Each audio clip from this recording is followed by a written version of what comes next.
Conservatives have repeatedly protected Israeli politicians, spies and soldiers from being arrested on war crimes charges when they visit the UK. That's the finding of a new investigation published today by my colleague John McAvoy and myself. Thanks very much for having me again, Phil. I think this is a really important story. It's something that you've been digging into for several months now. This issue of temporary diplomatic immunity that the Foreign Office has been given to people who might be arrested for war crimes if they come to the UK. Lots of high-profile Israeli politicians are on this list that we've reported for the first time. Coalition government in 2011 changed the way that universal jurisdiction proceedings would go ahead in Britain. Now, universal jurisdiction basically means that the most serious crimes, so we're talking about war crimes, torture, genocide, that they can be punished regardless of where they were committed. So Israeli war criminals can be prosecuted in Britain under universal jurisdiction. It was William Hague that was Foreign Secretary at the time, and he instituted this new pilot scheme whereby special mission status would be used as a common practice in Britain. This actually put another layer of protection over foreign officials visiting Britain. It basically meant that they can attribute special mission status prior to the visit, agreed upon by both states. So let's say the Israeli government approaches the Foreign Office, they say Tzipi Livni wants to visit, Benjamin Netanyahu wants to visit, Benny Gantz wants to visit.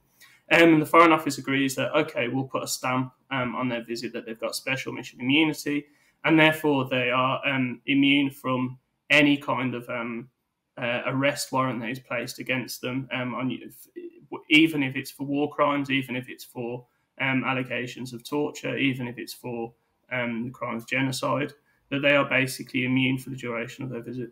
And something that surprised me was how recently this power has been used. So just back in March, when Benny Gantz, who's a member of Israel's war cabinet, came to London for this high-profile meeting with David Cameron and Rishi Sunak, they felt the need to secretly give him special mission status. And, we haven't seen the International Criminal Court issue any indictments yet against Israeli officials, unless these have been made under seal, and we haven't heard of them. But Gantz isn't a head of state, he isn't a foreign minister, so he wouldn't automatically qualify for diplomatic immunity. So they clearly felt there was a risk. So they gave him this special mission status to cover that meeting.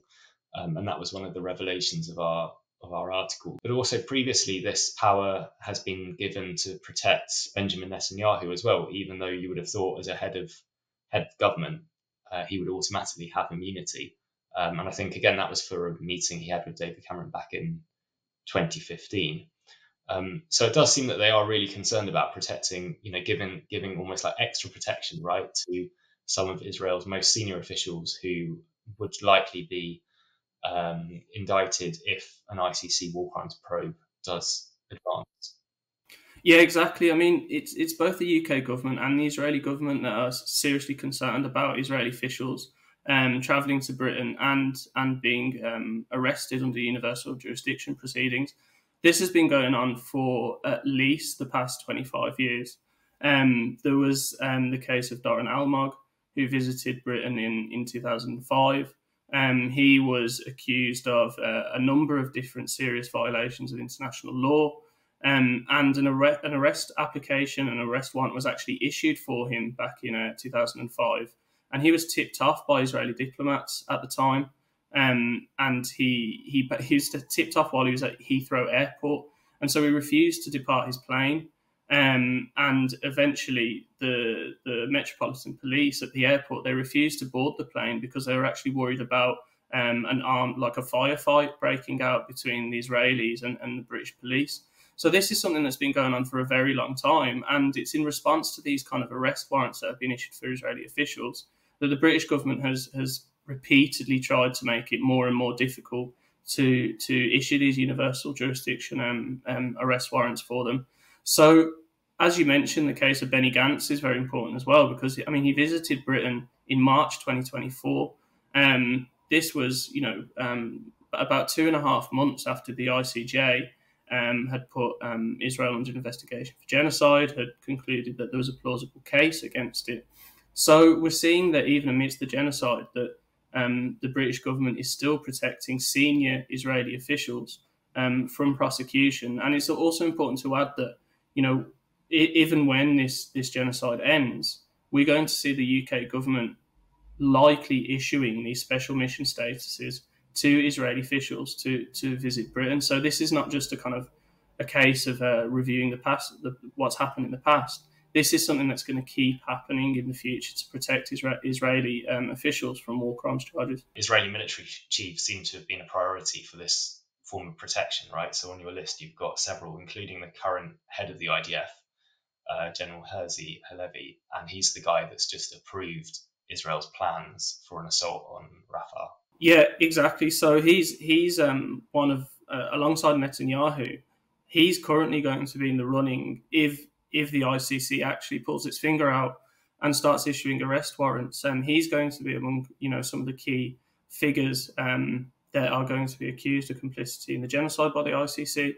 It's important to note, however, that none of these Israeli officials in the past had previously had an ICC arrest warrant out for them.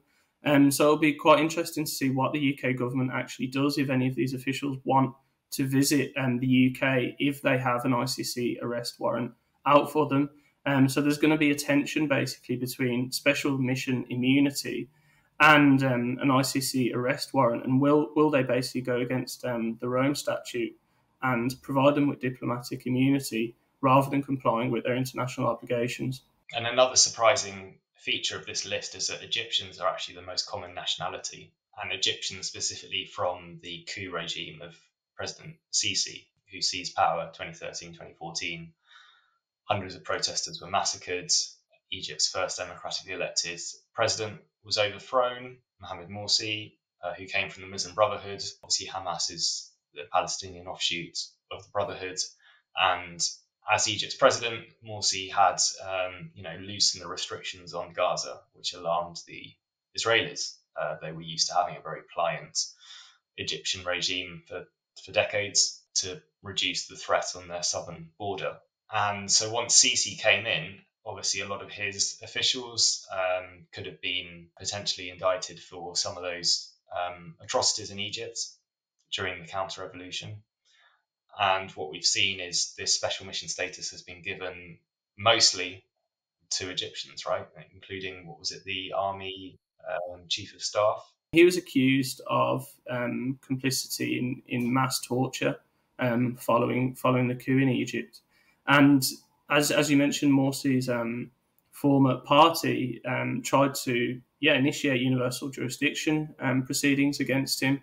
And once again, he was protected by special mission status. And this caused a massive controversy in the UK at the time. A number of different senior figures in British politics, including the then Shadow Chancellor John McDonnell, signed a letter saying he should be arrested under Britain's international obligations to punish torture. But he was allowed to come, and he was allowed to visit, and he was allowed to leave the country without being arrested. Other people on the list include Sisi, include once again, even though he should be guaranteed immunity as as the head of state, he's included on the list. His advanced delegation to Britain is included on the list, and also his entourage when he actually did visit Britain. So they're among 35 different Egyptian officials who've been granted this immunity, and this obviously flies in the face of Britain's international obligations to punish the most serious crimes, including torture, massacres, and so on.